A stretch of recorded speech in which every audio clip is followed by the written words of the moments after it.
irmão já sabe o salmo que vamos pregar, quem já conhece pode abrir, não é? Já vai abrindo aí, nossa equipe já vai projetar também, não é? Estamos nesse domingo cantando uma canção, esse é um dos hinos dos salmos, né? E com certeza o povo que cantou este salmo celebrou, com certeza, a boa postura adotada por Davi, com certeza pelo discernimento espiritual que teve, a respeito das ameaças que sofreu e da forma violenta pela qual o rei Saul o perseguia. De manhã já tratamos bastante desse assunto, pelo menos 3 aspectos foram colocados. Eu quero desenvolver mais alguns deles e concluir assim um passeio pelo Salmo, fechando com os irmãos o trabalho que foi feito pela manhã. Quem é que se lembra o tema da manhã? Qual foi o tema da manhã? Pare de... Não tem o letreiro aí, não? O letreiro hoje não tá ágil, né? Está mais devagar. Pare de fugir. Vamos repetir o tema da manhã? Pare de fugir. Aí você diz, bom, o que o pastor vai pregar à noite? Eu vou dizer, pare de fugir de manhã, hoje à noite. Fique firme, resista. Vamos repetir? Fique firme, resista. Tem momentos em que você não pode recuar. Não dá para recuar. É trocar tudo por nada. É trocar o Senhor por uma sacola de dinheiro. É trocar o que tem valor por qualquer coisa que não tem valor. Então, quando Davi recebe um mau conselho, ele não foge. E por fim, a orientação dele ao seu povo é: nós vamos resistir. Não com guerras vazias e sem sentido, não atacando, indo contra aquele que ainda tinha unção de Deus, mas ele decidiu resistir, firme, erguendo os fundamentos, os princípios da palavra de Deus, resgatando os valores pelos quais Deus estava guiando sua vida e o povo que estava com ele. Ele decidiu caminhar pela fé. Amém? Então abram no Salmo de número 11, vamos ler. Eu gostaria de ler o texto, pedir a participação dos irmãos, como fiz pela manhã, e iniciar o segundo sermão desse domingo com o tema, para quem vai produzir aí a edição do vídeo, não é o mesmo tema da manhã, mas o complemento.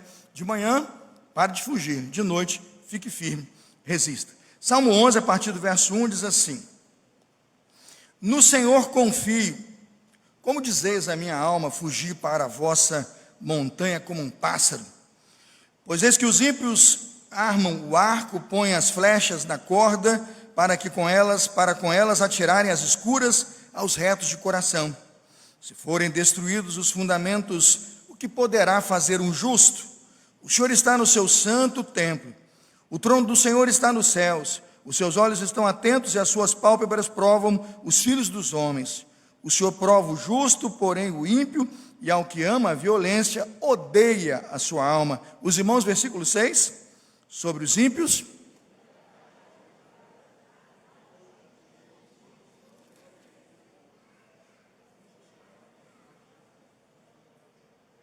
Sete, todos juntos? Porque o Senhor é justo e ama a justiça. O seu rosto olha para os retos. Estou usando a revista Corrigida e Fiel. Vamos orar. Bondoso Deus, ousamos pedir que por misericórdia o Senhor nos visite aqui com o poder da sua palavra. Queremos ouvir mais uma vez a sua voz e recebemos instrução segura que procede da sua palavra para o coração da sua igreja. Que aqueles que estão aqui, que aqueles que estão em casa, estão também compartilhando o link dessa mensagem com seus irmãos e parentes, possam ser ricamente abençoados com mais uma mensagem que procede da palavra do Senhor. Faça de nós, ó Deus, apenas um vaso, um instrumento, que a boca do Senhor, do pregador seja a sua, não a nossa, que aquilo que é humano caia por terra e se levante aquilo que tem poder espiritual. Assim oramos em nome de Jesus, amém. Quem já esteve de manhã já se lembrou, não é? Saul está no trono, está bastante perturbado, não é? Há espíritos, eu diria, terríveis que o estão assolando, e os conselhos que ele recebe vão totalmente contra tudo aquilo quanto Deus desejou para o seu reinado. Ele começa então a ouvir os seus conselheiros e começa a perseguir Davi, e na verdade o sonho de consumo de Saul é se livrar de Davi, porque Davi é uma ameaça real e presente ao trono dele e ao governo dele. Quando tudo isso acontece, Davi procura se resguardar, se proteger. Você sabe, ele tem algumas estratégias. Davi é um excelente general, um excelente comandante, é um dos valentes de Deus, um grande guerreiro. Ele pega homens que estão na caverna de Adulão, por exemplo, abandonados ali, né? Gente que foi esquecida, abandonada, jogada, e treina aquela gente e faz daquele povo um exército para lutar. Mas veja que aqueles homens sequer se comparam em número, a quantidade ao poder que tem Saul enquanto rei, né? O rei de Israel. Naquela perseguição toda e no meio de tudo aquilo, Saul ouve dos seus conselheiros, daqueles que estão do seu lado, a seguinte instrução: olha, é melhor fugir. Não é? Quando o rei se aproxima e o poderio se aproxima, eles vêm contra nós, eles estão com arcos e flechas apontadas, eles estão procurando nós aqui os retos, nós aqui os justos, né? Nós aqui os santos, eles vão nos atingir. Qual é o conselho? Vamos fugir. E Davi chega a dizer que ele ouviu um conselho de fugir como um pássaro, não é? Salmo 11, versículo 1.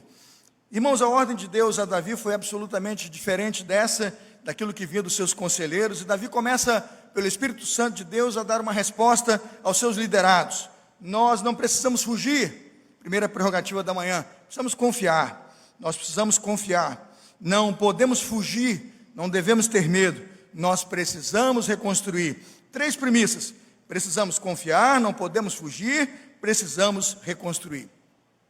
Onde Davi baseou a sua premissa? Eu diria que ele baseou a sua premissa naquilo que dirige a sua vida.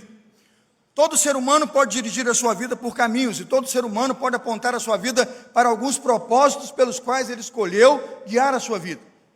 O Salmo pode apontar aqui 2 caminhos pelos quais um homem pode dirigir a sua vida. O primeiro deles, ele pode dirigir a sua vida pelo desespero. Dê uma olhada no capítulo 11, ou Salmo 11, versículos de 1 a 3, e você verá que muitas pessoas estão, por conselhos equivocados, porque ouviram vozes que não deveriam ouvir, ou por se orientar com pessoas que não deveriam se orientar, estão guiando sua vida pelo desespero. Quem é que decidiu guiar a sua vida pelo desespero? No caso aqui, Davi não permitiu, mas muitos poderiam ter ouvido. Vai que alguém ali saiu e seguiu o conselho que ouviu. Davi mantém o seu exército, mantém sua liderança, mas a Bíblia não registra. Agora eu acredito que talvez lá alguém tenha sido amedrontado e de fato então decidiu guiar a sua vida pela recomendação do medo e vazou. Irmãos, é Davi contra Golias, é de novo a mesma batalha, é um pequeno grupo de resistência contra um poder de Estado, né?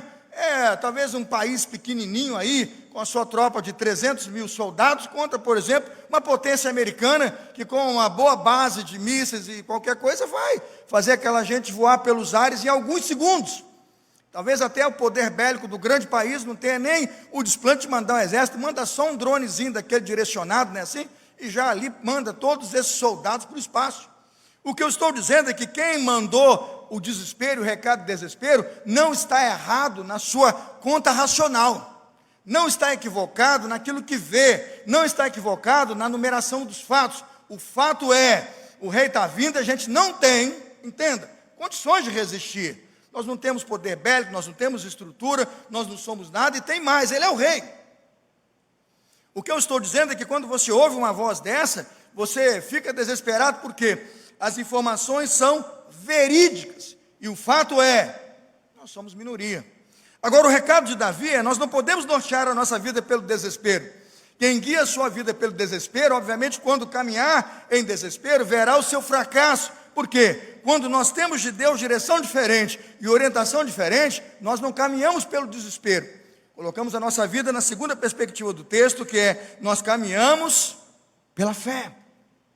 Se a primeira geração e o primeiro grupo de pessoas pôs a sua vida orientada pelo desespero, Salmo 11, de 1 a 3, Davi decide chamar aquela geração a caminhar pelo segundo propósito que ele mesmo apresenta como povo para uma opção de caminhada, uma vida orientada pela fé. No Salmo 11, versículo 4, ele começa a apontar os motivos pelos quais ele confia no Senhor. Primeiro motivo, pregamos de manhã, o Senhor está assentado no seu trono. Amém, irmãos? Se nós temos um aliado do tamanho de Deus, do poder de Deus, da grandeza de Deus, nós não temos por que orientar a nossa vida pelo desespero. Nós não precisamos medir as razões pelas quais o mundo, com dados e estatísticas, comprova que nós somos minoria, que tudo está contra nós e que tudo conspira contra ou a igreja ou os salvos. Mas nós caminhamos pela fé. Nós entendemos que se Deus está no trono e se Deus está no governo, em algum momento Ele guia a nosso favor, Ele guia a história a favor da igreja e Ele faz com que o seu povo saia vitorioso. Quantas batalhas antes dos Salmos você já leu, em que nossos exércitos minúsculos e mínimos, reis que tinham exércitos grandes, foram lutar com exércitos pequenos e venceram? Quem é que nunca leu, por exemplo, a história de Gideão, que tinha nas mãos pelo menos 32, 1.000 pessoas para guerrear, e ele vai para a guerra com quantas pessoas, irmãos? 300 pessoas. Essa é uma lógica espiritual que precisamos resgatar quando estamos diante de desafios como esse.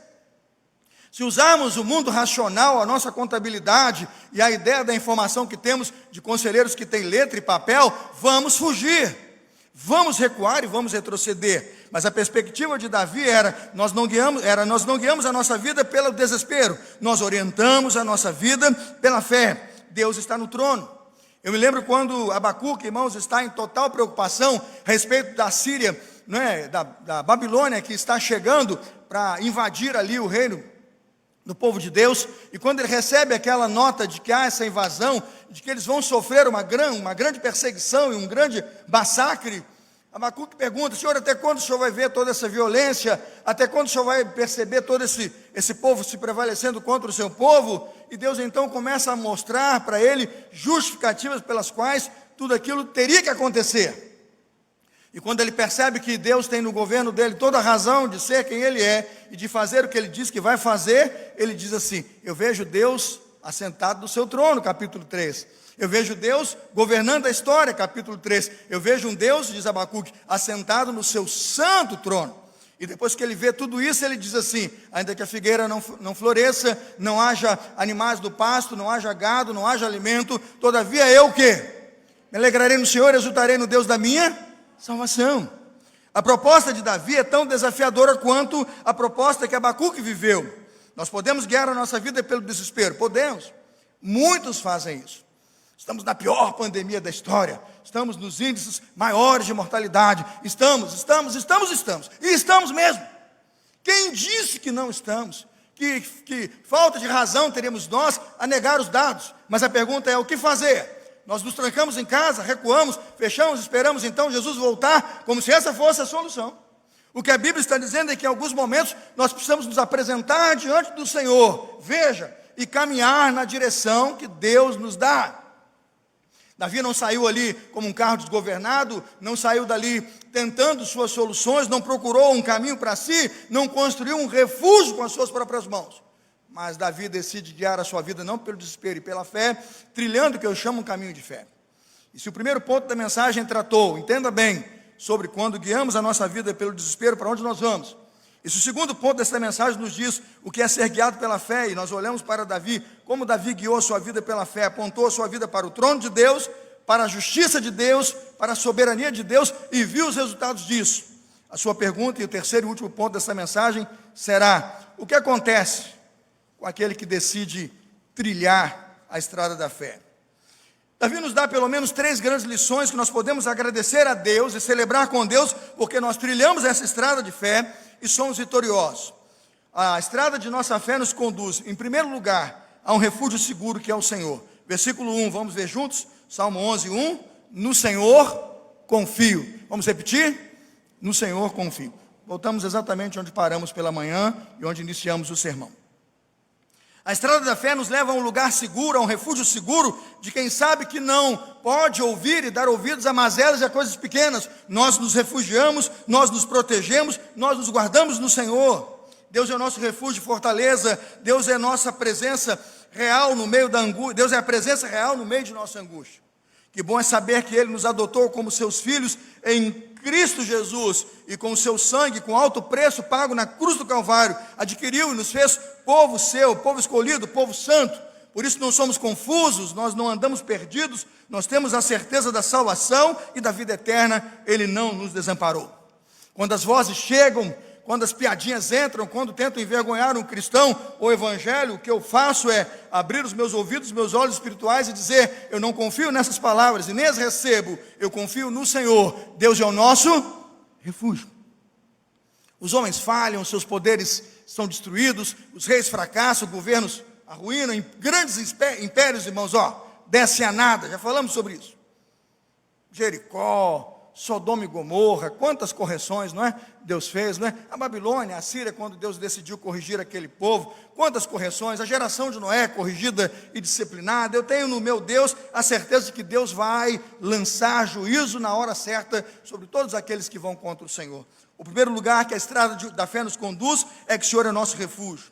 A segunda visão, irmãos, está no versículo 2 do Salmo 11, você pode ler o versículo 2, 3 e 4, o Senhor é a nossa segurança. Primeiro, o Senhor é o nosso refúgio.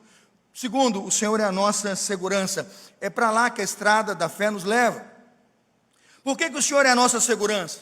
Eles estão vendo arcos, irmãos, eles estão vendo flechas, eles estão vendo homens apontando arcos com suas flechas e lanças no coração dos retos, mas ele está dizendo aqui nesse texto, que Deus nos tem protegido, que Deus nos tem livrado, que Deus nos tem sustentado. O que o salmista está dizendo é que a segurança que vem do Senhor está disponível para todo aquele que nele confia. Nós não seremos abalados. O próprio Cristo chega a dizer que aquele que constrói e coloca a sua casa sobre a areia, vem tempestades e ventos e a casa cai. Mas aquele que tem sua casa sobre a rocha, tempestades e ventos vêm e a casa permanece o quê, irmãos? De pé. O que Davi instrui ao povo, quando o desafio daquele povo é fugir, é se lembrar de que Deus é a nossa segurança. Versículos de 2 a 4, veja a partir do verso de número 3, quando faltarem fundamentos, o que pode fazer o justo? Ele diz, o Senhor está no templo, o seu trono está nos céus, seus olhos atentos e suas pálpebras provam os filhos dos homens. Como é bom poder confiar e saber que Deus é, sim, irmãos, Deus é a nossa segurança. Mas se Deus é nosso refúgio, e é socorro e fortaleza presente na angústia, e é também, irmãos, em terceiro lugar, Deus é a nossa justiça. Repita comigo, Deus é a nossa justiça. Como perdemos, irmãos, batalhas grandes e perdemos conquistas grandes, porque nos esquecemos que Deus é a nossa justiça. Pagamos dinheiro para fazer justiça com nossas próprias mãos. Nos envolvemos em manejos e acordos para tentar ver a justiça feita aqui e agora. Davi, muito sábio, irmãos, ao responder àqueles que sabem que o rei o está perseguindo sobre sua minoria, sua adversidade, sua dificuldade, aponta para o refúgio, direciona a fé daqueles homens para a segurança, mas também invoca algo que o mundo não pode invocar: Deus é a nossa justiça. Vamos ver os versos de 5 a 7, me acompanhe, por favor. O Senhor prova o justo, porém ao ímpio e ao que ama a violência, Deus o quê? Odeia. Versículo de número 5. Irmãos, não queira ser inimigo de Deus. Não é verdade? Não queira ser inimigo de Deus. A Bíblia nos diz que Deus, com o sopro de sua boca, vai destruir aquele que é o inimigo dele, o anticristo. Quem crê nisso, diga amém. Eu não quero estar na frente do assovio de Deus quando Deus soprar. E eu já vi ventar forte. Eu não tive no meio de grandes tornados, não, mas já vi ventar forte. Aqueles da televisão, irmãos, dá até medo. Eu chego a desligar a TV, porque vai que entra pela tela na minha casa, dá medo. Você vê aqueles barcões de aço enorme, girando, uma facilidade como se aquilo fosse papel. Irmãos, não queira estar nas mãos daquele que sopra e com o poder de seu sopro pode destruir. Davi sabia que o nosso Deus está de olho na geração de ímpios que estava contra os santos de Deus, contra os retos de Deus, e Deus disse, pode esperar, não é? A justiça de Deus é bíblico. Eu vou traduzir para nós hoje, não tarda e nem falha, ainda que você a tempo tardia, porque nós vivemos nesse tempo. A justiça de Deus, ela chega no tempo dele e na hora certa. Sabe, irmãos, Deus nunca chega atrasado. Davi sabia que toda aquela situação era muito injusta. Tudo aquilo que estava acontecendo mostrava ao povo uma injustiça pela qual o povo percebia que gente inocente comum estava sendo massacrada. Mas não era tempo de fazer justiça com as próprias mãos. Era tempo de confiar no Senhor e celebrar: Deus é o nosso refúgio, Deus é a nossa segurança, é também a nossa justiça. Versículo 6, Davi já dá a sentença dos ímpios. Sobre os ímpios fará chover laços, fogo, enxofre, versículo 6, vento impetuoso, vento pestuoso, isto será a porção do seu copo. Essa gente beberia do cálice amargo do Senhor, porque Davi invoca e mostra para nós o poder de um Deus que hoje governa e que durante toda a história, até os tempos da escatologia e a consumação da história, vai governar com o seu cajado de justiça. Aqueles que estão em Cristo, em suas vidas, vivem com certeza a expectativa de um futuro em Deus, de uma esperança em Deus. Mas veja, a insegurança é para os ímpios. Para os cristãos, a certeza do juízo de Deus para a salvação e para a vida eterna. O amor de Cristo está presente sempre. O amor de Deus está presente sempre como um compromisso dele para com cada um dos cristãos. Deus nos ama e nos tem dado do seu amor a certeza de que sua graça e seu amor nos conduzirão à vida eterna. Quando Cristo voltar e buscar a sua igreja, buscará aqueles que estão firmados sobre os inabaláveis fundamentos de sua justiça, de sua graça, de sua misericórdia e da fé que ele distribuiu aos santos. Irmãos, a nossa justiça, a nossa esperança é o Senhor. Ao concluir, irmãos, esta mensagem, quero deixar aos irmãos uma aplicação e a nossa confiança. Quando olhamos para o texto do Salmo de número 11, pensamos, o que Davi nos ensina? Primeiro, a não ouvir aqueles que dizem, fujam como pássaros. Aplique isso para a sua vida e lembre-se de um cantor chamado Renato Russo que dizia, tem gente que está do mesmo lado que você, mas deveria mesmo estar do lado de lá. Nem todo mundo que está pertinho de você joga no seu time. E nem todo mundo que está do seu lado parece que aconselha você para o lado certo. Renato Russo sabia das coisas, não é à toa que vendeu milhões, né? Tem gente que está do mesmo lado que você, mas deveria estar do lado de lá. Os camaradas foram chamados para lutar com Davi, foram chamados para viver por Deus e por Davi as vitórias de Deus na vida dele, mas estavam apontando a vida do rei naquele momento para a direção errada. Não era para dar ouvidos àqueles homens, era para dar ouvidos à voz de Deus. Sabe, irmãos, Davi sabia que o mundo precisa de retos, e retos não fogem. Retos e justos precisam permanecer. Se numa casa o justo sai, o que vai perseverar é a injustiça. Se no trabalho o reto, irmãos, desaparece, o que vai prevalecer é a injustiça. Mas quando um justo se levanta para resplandecer, quando um santo se levanta para santificar, irmãos, a Bíblia diz que nós dissipamos o poder das trevas. Em nome de Jesus, cuidado com as vozes daqueles que com estatísticas e dados comprovadamente mostram fatos e informações pelas quais você pode confiar. Ele está certo. Nós somos minoria e é difícil vencer. Mas, irmãos, com Deus nós somos o quê? Maioria. Segunda aplicação, lembre-se, irmãos, que quando os fundamentos estão sendo abalados, você precisa hoje esconder-se no Senhor e sustentar-se naquilo que Deus nos deu como princípios e valores para a nossa vida com Ele. Quando o texto fala que os fundamentos estão sendo destruídos, ou mesmo quando os anciãos, os grandes líderes estão deixando de existir, ou os princípios que Deus nos deu deixam de ser praticados, o que fazer? Erga os princípios, erga os valores. Se a sua voz não for suficiente, um dos princípios, chame um líder mais experiente do que você e peça a esse líder para trazer um parecer de Deus para a sua casa, para a sua família, para ajudá-lo a apontar o caminho. Precisamos de homens e mulheres de Deus que tragam para dentro de suas casas os firmes fundamentos do Senhor. Quanta gente hoje que toma decisões absolutamente equivocadas porque tirou o alicerce e o fundamento da palavra de Deus. Estão guiando suas vidas por conselhos de autoajuda, por até péssimas recomendações dos psicólogos, que às vezes estão dando recomendações que não são cristãs e bíblicas, e esquece daquilo que está na Sagrada Escritura, a palavra de Deus.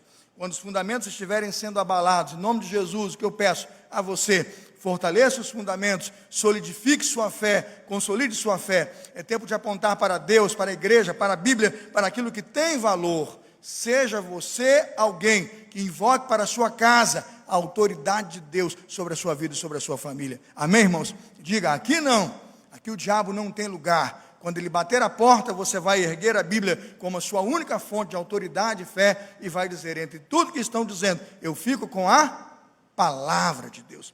Sustente sua casa e coloque os fundamentos de sua vida e de sua família no lugar certo, na palavra de Deus. Terceira aplicação, e vamos às conclusões, irmãos, transfira para Deus aquilo que só Ele é capaz de fazer. Coloque nas mãos de Deus aquilo que é problema dEle e exclusivamente dEle. Deus é infalível, santo, justo, perfeito e bom. Deus recompensa os justos e Deus corrige os ímpios. É hoje tempo de entregar nas mãos de Deus aquilo que é justiça do Senhor. como disse o apóstolo Paulo na sua carta aos Romanos, quando nós invocamos a justiça de Deus, amontoamos sobre a vida daquele que estava tentando algo contra nós, brasas, e brasas, e brasas, porque nós não agimos com a nossa própria justiça, nós deixamos que Deus haja com a justiça que é dele. Quantos tentam esse papel comum de serem justiceiros com suas próprias mãos e destroem sua casa, sua vida e sua família? Nós não. Nós praticamos a justiça de Deus e operamos a justiça de Cristo. Aos nossos inimigos, nós oramos e amamos os nossos inimigos, intercedemos por ele. Em último lugar, irmãos, a palavra do Senhor nos manda dizer: entregue em oração aquela pessoa, aquele que tem tentado difamar você, aquele que tem trazido inverdades sobre a sua vida. Não tente solucionar o problema pelas suas próprias forças ou pelo seu próprio esforço. Levante sempre a verdade de Deus, viva a verdade de Deus e confie em Deus para que esta pessoa seja tirada do seu caminho com o poder de Deus e pela vontade dele. Às vezes a seta que estamos enfrentando ou a adversidade pela qual estamos passando é sim um tempo de Deus para meu crescimento e para que eu possa praticar os princípios pelos quais Deus me ensinou a viver. Você acha que Davi está passando tudo isso aqui como um pobre coitado, alguém que está sofrendo injustamente? Não. Deus estava forjando, irmãos, um grande rei. Se Davi não estivesse preparado para a perseguição do rei Saul, como ele estaria preparado para todas as outras grandes perseguições e como ele aprenderia a confiar em Deus? O que Deus estava fazendo naquele momento da história foi forjar em Davi um grande rei sábio e poderoso. Nunca diga, coitado de mim, olha o que eu estou passando. Diga, eu estou sendo provado, mas eu serei aprovado para coisas maiores em Deus. Sabe, irmãos, ao terminar esta mensagem, a grande perspectiva que eu tenho sobre a minha vida e sobre a sua vida é: porque o Senhor é justo, ama a justiça, o seu rosto olha para os retos. A minha pergunta é: como vive você? Como um medroso? Alguém que com total falta de ousadia, nas primeiras lutas foge, abre mão da sua fé, negligencia a vontade de Deus e os planos do Senhor porque decidiu ouvir conselho dos tolos, que mandou parar, que mandou não fazer, quando você deveria cumprir os desígnios do Senhor. Não quero hoje voltar para o lugar correto, para o lugar onde Deus o chamou para ser um santo, justo e reto, e dizer: Senhor, me coloca no seu refúgio. Senhor, me coloca na sua segurança. Senhor, me faz confiar, crer e esperar na sua justiça, porque Deus age com justiça. Se você hoje passa por adversidades, enfrenta hoje dificuldades, eu convido você a reposicionar a sua vida diante de Deus e a dizer: pastor, eu confio no que hoje aprendi com Davi, com a palavra de Deus e com o salmo vitorioso de um rei que permaneceu quando todos pediram para ele fugir. Eu quero guiar a minha vida pelo refúgio de Deus, pela segurança de Deus, pela justiça de Deus, com a certeza de que o Senhor me coloca, mesmo na adversidade que eu estou passando, de pé, para receber as bênçãos que são dele. Não sei se você passa hoje por total falta de fundamento na sua casa. Sua casa já perdeu os alicerces faz tempo. Não tem mais Bíblia, não tem mais oração, não tem culto doméstico, não tem pequeno grupo, né? O que tem lá é uma vinda domingo para a igreja, meio que para lavar a consciência. Mas durante a semana a gente é uma pessoa comum. Deus não está lá em casa. Você não gostaria hoje de pedir a Deus: Senhor, me ensina a recolocar os fundamentos? Quero colocar a Bíblia no lugar mais precioso da minha casa. E eu não falo de colocá-la numa mesa ou num pedestal, mas no centro das atenções, onde no almoço você pode se lembrar que você tem a palavra de Deus, no jantar você pode se lembrar que você crê na palavra de Deus, e quando o conflito ou a dúvida chegar, você pode dizer: aqui nós nos orientamos pela palavra de Deus. Isso chamamos de firme fundamento.